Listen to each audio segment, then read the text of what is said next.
દિલ્હી હાઈકોર્ટે હમણાં એક બહુ જ લેન્ડમાર્ક જજમેન્ટ આપ્યું છે જે હું તમારી જોડે શેર કરવા માંગુ છું. તમને ખબર છે જ્યારે બી આપણે કોઈ બી વસ્તુની ગૂગલમાં સર્ચ કરીએ ને તો પહેલી 2-3 લિંક આપણે જે સર્ચ કર્યું છે ને એ ના આવે. ફોર એક્ઝામ્પલ આપણે કોઈ બી ગાડી સર્ચ કરતા હોય જે ગાડીનું નામ લખીએ તો એની કોમ્પિટિશનવાળી ગાડીઓનું નામ સ્પોન્સર્ડ રિઝલ્ટમાં આવે. આ વસ્તુ હિન્ડવેરે પકડી. હિન્ડવેર એક બહુ જ મોટી સેનિટરી વેર અને બાથરૂમ ફિટિંગ્સની બ્રાન્ડ છે. એમણે પકડ્યું કે હિન્ડવેર ફિટિંગ્સ જ્યારે બી સર્ચ કરીએ તો ગૂગલમાં પહેલી 2-3 લિંક સ્પોન્સર્ડ આવે અને એ એમના કોમ્પિટિશન ગ્રોહેની આવે. એટલે એમણે ગ્રોહે વિરુદ્ધ ટ્રેડમાર્ક ઇન્ફ્રિંજમેન્ટનો કેસ કર્યો કે ભાઈ તમે અમારું નામ યુઝ કરીને કીવર્ડ્સ યુઝ કરીને તમારું નામ ઉપર લાવો છો, અમારો ટ્રેડમાર્ક તમે યુઝ ના કરી શકો.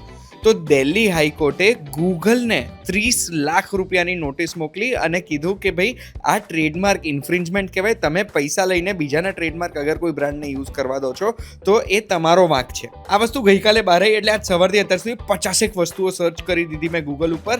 જે સર્ચ કરીએ છીએ એ નામ જ પહેલું આવે છે. કેટલા દિવસ ચાલે એ હવે ખબર નહીં. આ તમે પણ ટ્રાય કરી જજો ને આવી જ ઇન્ફોર્મેશન જો ગમતી હોય ને તો ફોલો બટન દબાવી દો.